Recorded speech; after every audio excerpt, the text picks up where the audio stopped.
Mbak Yatun ke jan rameningi wangi ya sis. Padahal wingi wis dikondo karo piang. Ya wis tak dikon wingi nyusmeni Mbak Yatun, sesuk ngewangi nglempiti kerdus, ngono ki gak duwe acara. Malah ra teko. Pancen ras rawunge anak Mbak Yatun ki. Nek sesuke matine arak ring kuburan dhewek ya. Wis nengake ae, iki teko lempiti dhewek karo staples lak rampung.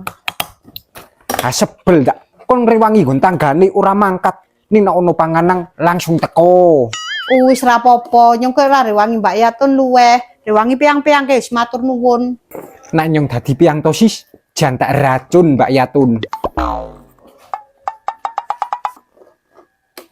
Kon dito Mbak Yatun, pel mau gak teko kon ngewangi Siska ra ketok ke gaweane nganti syarak rampung. Ora kena urusane wong ora nyontong lambe kaya ora jinjakati. Teko-teko kok ngome, nyong ki takon, piangke entes kondi. Nyong ki entes doyak-oyak Mas Angga, nyong ki adol Magicom, golek peyang kuwe pel mau ora ketemu-temu. Walah, ra ngewangi nggon Siska ke jebul gak duber-uber bang plecit.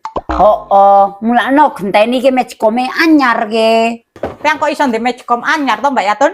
Golek-golek nyolong sapa piang Mbak Yatun? Padahal nyolong, iki nyong oleh kado gek ngantenang gurung tak buka.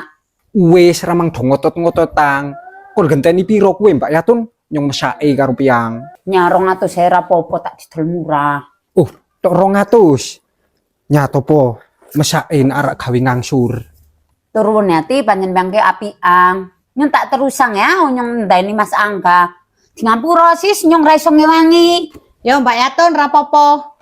Cepet buka ti Magicom nyong tak delok. Yo sis, tak buka.